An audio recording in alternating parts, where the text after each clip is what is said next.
자, 그러면 토론의 이야기를 좀 해보겠습니다. 오늘 사회 분야 토론하는데요. 이재명, 김문수, 이준석, 권영국 요 4명의 후보 토론회를 하는데 오늘의 좀 관전 포인트 어떻게 좀 봐야 된다고 의원님 진단하십니까?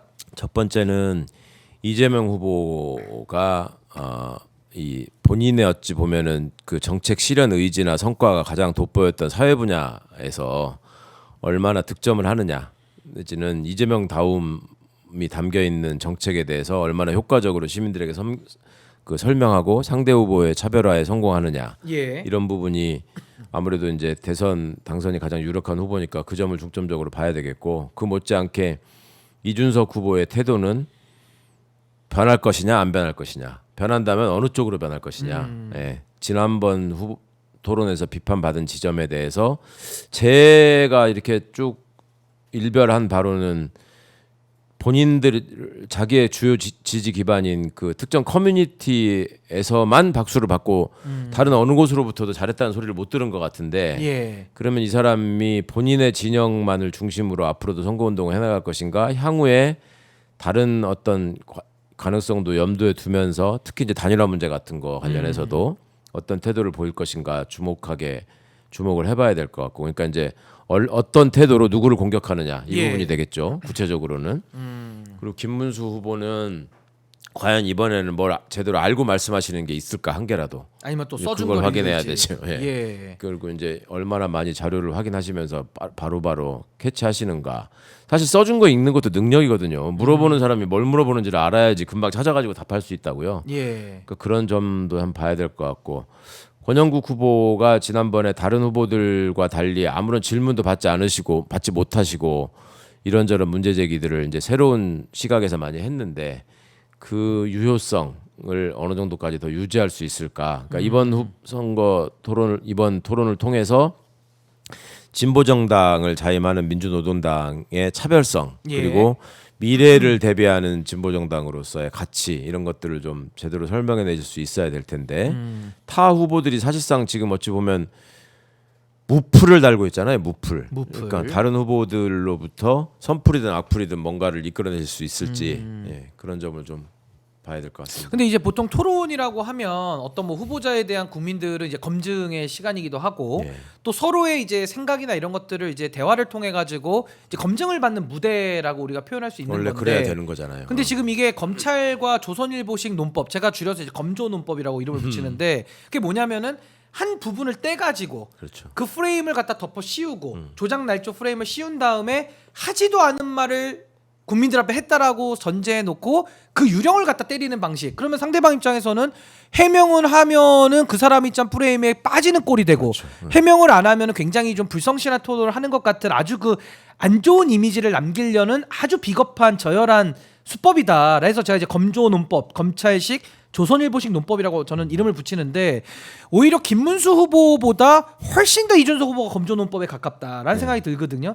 오늘도 만약에 검조 논법을 써가지고 또 이재명 후보에 대해서 그 프레임을 씌우려고 한다면 이거 좀 어떻게 대처하는 게 낫다고 보시는지요? 그러니까 그 과정에서 이제 예. 그간의 내공으로 쌓인 이재명 다움을 보여줄 필요가 있죠. 그 지난번에 예를 들면 호텔 경제학 가지고 얘기를 하는 부분이나 뭐 커피값 원가가 어떻고 뭐 이런 얘기들이 사실 맥락을 살펴보면은 그런 식으로 대선 후보가 상대 후보와 토론할 수 있는 그런 맥락이 아니었잖아요. 그냥 일종의 그 프레임을 노리고 그냥 던진 일종의 미끼 아니에요. 예. 그리고 그걸 가지고 언론하고 공조해가지고 최대한 지금 써먹겠다라고 생각해서 어느 정도 효과를 보고 있다고 자기들끼리는 판단하더라고. 그러니까 이제 경제를 모른다라는 프레임을 그냥 씌워버리더라고요. 그러니까요. 그냥. 그런 예. 식으로 해서 먹혔다라고 생각을 하는 것 같더라고요. 그래서 지난번에 이재명 후보의 대응은 그냥 짧은 시간 동안에 너무 그렇게 단순화하고 극단적으로 몰아가는 방식으로 하려고 하지 마라라고 예. 그냥 점잖게 지적하고 빠지는 아웃복싱을 택했는데, 이번에는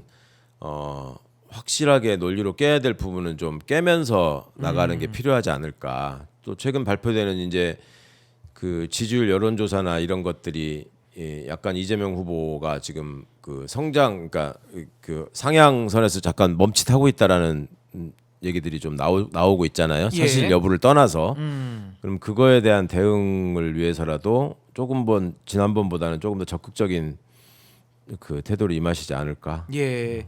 안 그래도 지금 지지율 좀 말씀해 주셨으니까 좀 살펴보면 좋겠는데 지금 이준석 10%대 지지율 이제 처음 나오기는 시작했습니다. 이제 두 자릿수라고는 하는데 뭐 그래도 10%고요. 예. 그다음에 이제 김문수 후보는 뭐 30%대에서 조금 이제 올라가고 있다라고 예. 지금 진단하고 있고 이재명 후보는 지금 50%대에서 조금 이제 40% 후반 이렇게 조금 이제 하향 곡선으로 이번 주는 그렇게 나왔는데 앞으로 이 3자 구도 또 단일화 가능성까지 포함하셔가지고는 어떻게 앞으로 좀 전개될 걸로 보시는지 의원님 생각 좀 궁금합니다. 저는 오늘 발표된 갤럽 조사에만 특정해서 보자면 뭐 다른 예. 것들은 뭐 그렇게 별 이렇게 신빙성 있게 논의를 해야 될 그런 전제는 아닌 것 같고 그나마 갤럽 조사가 오래됐으니까 거기 이제 좀 구체적으로 들어가 보면은 보수 가표집은 확실하더군요. 예. 그러니까 보수 성향의 응답자가 진보 성향의 응답자보다 한 50% 정도 많던데 그런 점에서 오는 어떤 착시 현상도 분명히 있긴 있는 것 같고 또 다른 한편으로 이게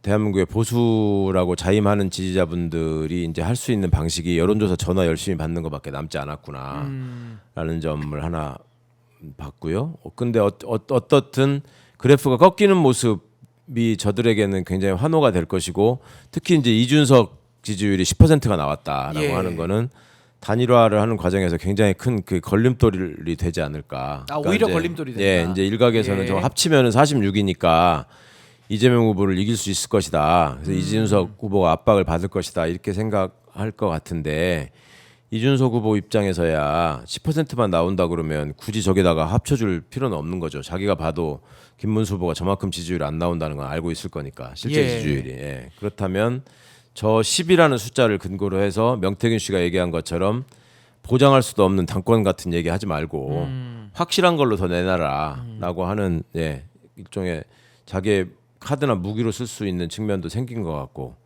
또 저런 숫자를 이준석이 손에 쥐었으니까 내가 여기 얹혀주면은 지금 이길 수 있다라는 것 때문에 당신들이 나한테 매달리는 거 아니냐. 근데 이거 가지고 되겠냐.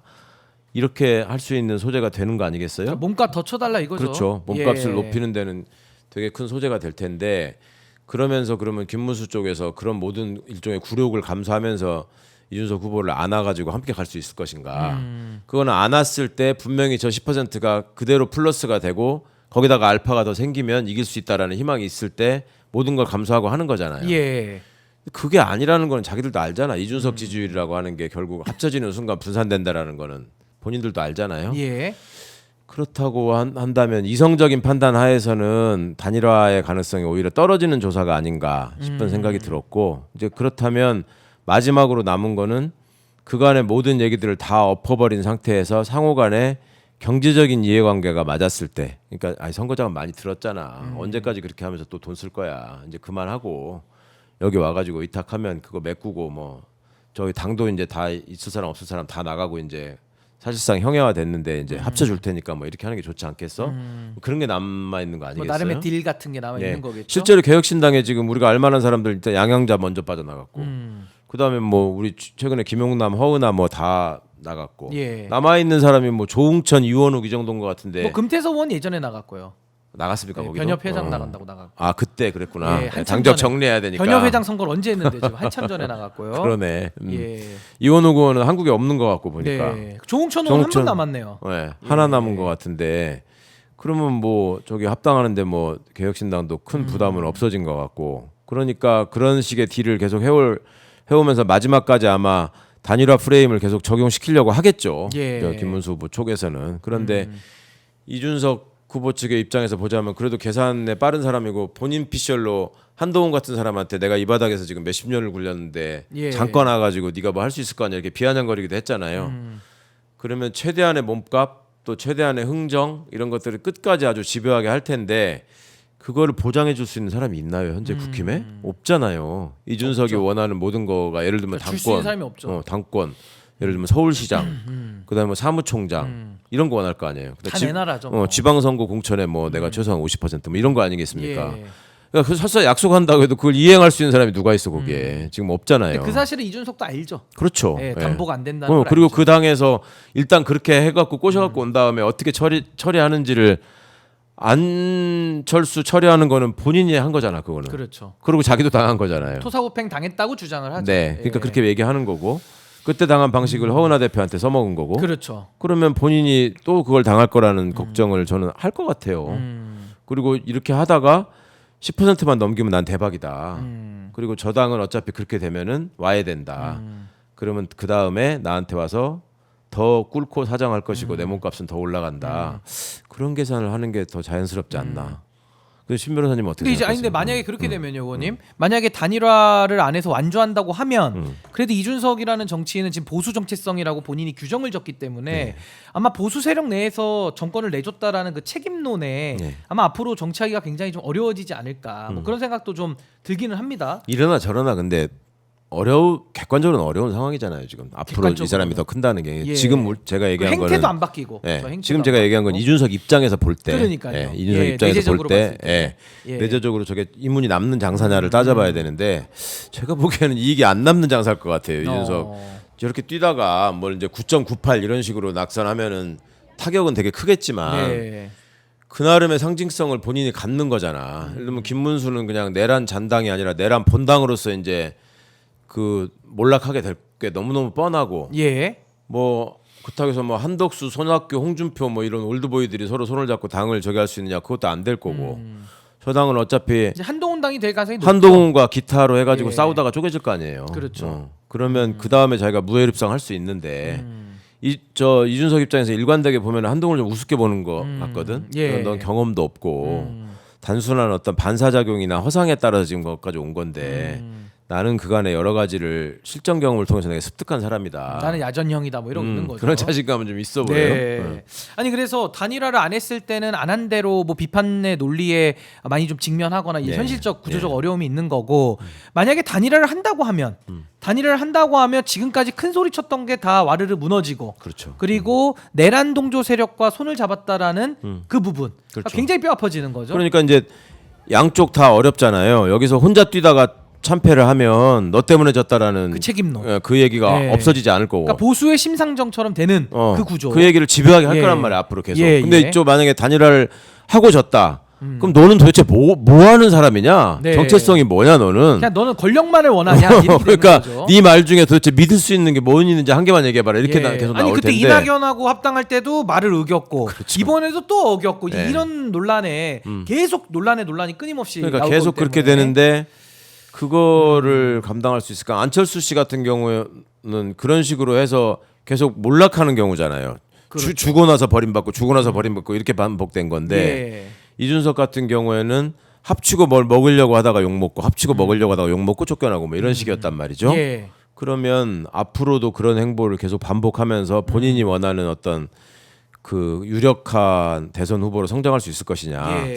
그거 어려울 것 같아요. 그래서 의원님 보시기에는 단일화는 안 한다? 저는 안 할 것 같습니다. 안 할 가능성이 네. 더 높다. 네. 이렇게 좀 정리를 하겠습니다.